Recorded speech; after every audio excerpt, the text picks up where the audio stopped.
Mesdames et messieurs, bonjour. Cette semaine, je vais vous parler de l'état de déliquescence physique et morale dans lequel se trouve actuellement notre pays. Parce que je pense qu'actuellement, l'heure est grave. Quand on voit tout ce qui se passe dans ce pays. Et surtout quand il pleut.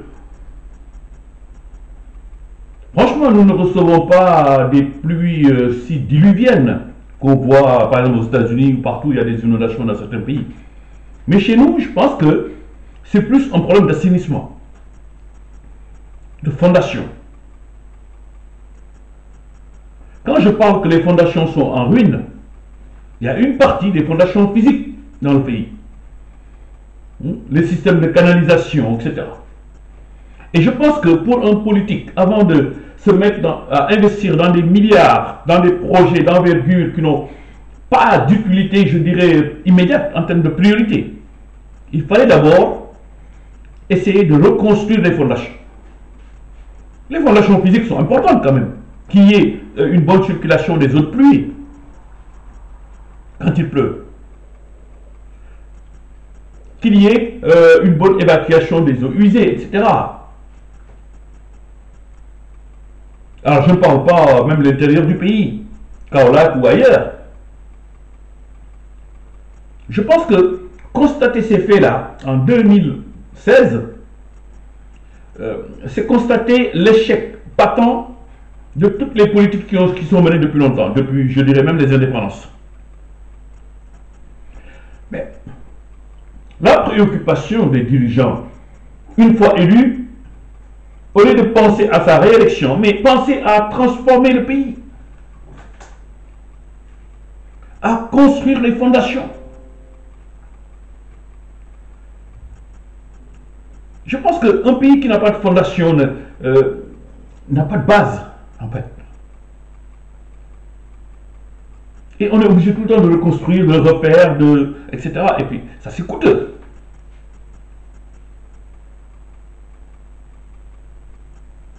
Alors, je ne parle même pas les fondations morales de la société.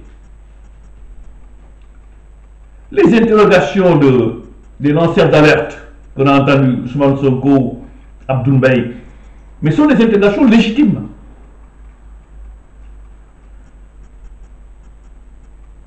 Dans l'affaire du pétrole, bon, un président de la République qui a été directeur général d'une société nationale qui gère le pétrole, etc., qui a été ministre du pétrole, des activités, etc., qui a été Premier ministre, président de l'Assemblée nationale.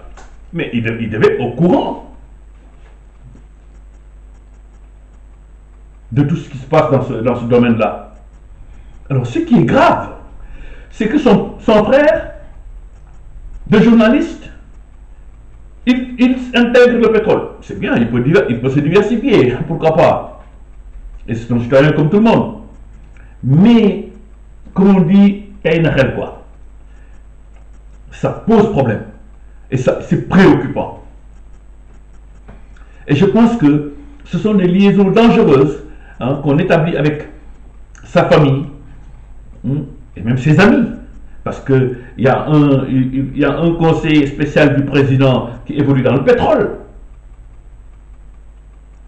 C'est intéressant, peut-être que le président peut lui demander des conseils dans ce domaine-là, pourquoi pas. Mais qu'est-ce qui va se passer en termes d'activité, en termes de... Je pense qu'un président de la République doit éviter ces pratiques de république bananière qu'on voit que dans des républiques bizarres là. Nous n'avons pas besoin de ça. Nous avons besoin de construire un pays, de l'élever. Mais ces gens-là, ils sont là depuis 40, 45 ans. Ils se sont enrichis, ok, mais le pays s'est appauvri. Alors, quelle est la valeur ajoutée apportée par ces capitaines d'industrie? Il y en a peu au Sénégal. On les compte entre les 5 doigts d'une main. Et c'est grave. Parce que tous les projets d'envergure sont gérés par des capitaux étrangers. Le Haut Conseil de l'audiovisuel, le Sénat a été abandonné. et on le fait revenir par la fenêtre. Il sort par la porte, il revient par la fenêtre. Dans un pays où les fondamentaux ne sont pas disponibles, l'eau n'est pas disponible comme il faut, l'électricité, etc. Mais construisons les bases. On va encore mettre une institution budgétivore à côté d'autres. Moi, j'aimerais bien qu'on me prouve l'utilité, par exemple, du Conseil économique et social et environnemental. Avec des conseillers, je dirais, dont la moralité peut être douteuse même, je dirais. Moi, je pense que il faut que le dirigeant, quand le peuple lui confie les destinées de la nation, doit s'orienter réellement vers les préoccupations de ce peuple. Et la vie sociale, familiale, entre les gens, les problèmes de couple, de divorce, la méchanceté gratuite, la jalousie maladive, les phénomènes de maraboutage. La semaine, j'ai lu dans les journaux les divorces au Sénégal, font, les dédélés, c'est-à-dire le fait de séparer, je dirais, quelqu'un de ses parents ou de ses enfants, etc.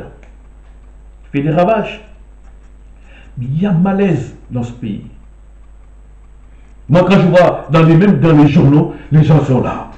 Pourtant, c'est pas le ramadan, mais mauvaise mine.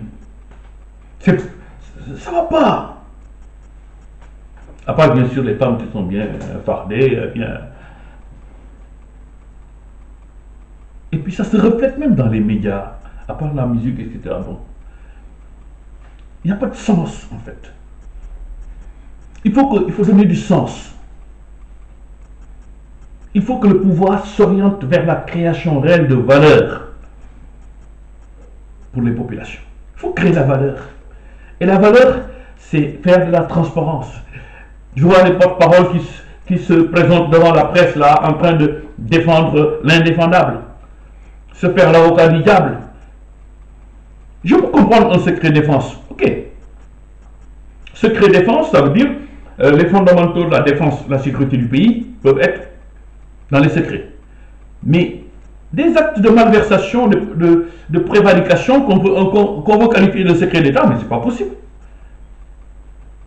Alors que vous êtes venu, vous avez trouvé des deniers publics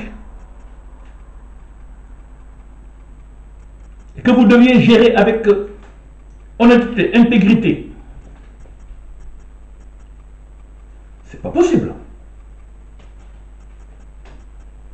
Je pense qu'il est important de rompre avec certaines pratiques, de changer de paradigme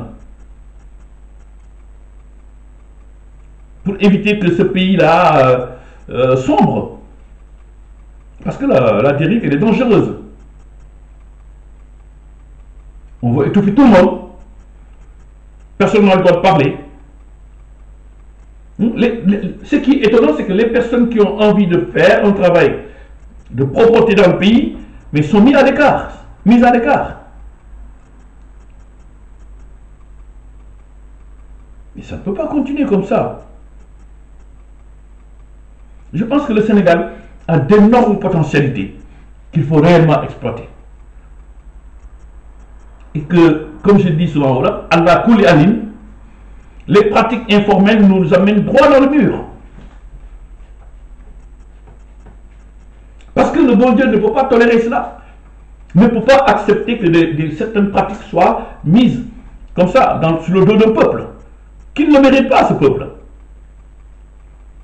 Parce que c'est un peuple de travailleurs, le peuple sénégalais. Et que j'en suis persuadé qu'il aime son pays. Alors, notre malheur vient de nos dirigeants depuis plus de 50 ans. Il est temps que ça cesse. Hein? Faites votre ndep, ce qu'on appelle votre exorcisme.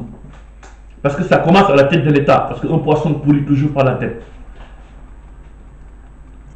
Oui.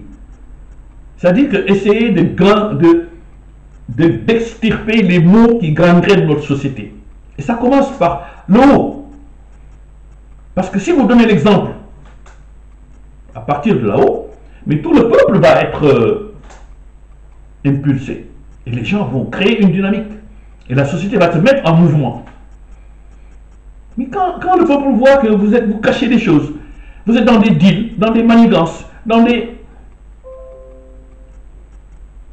Mais c'est dommage.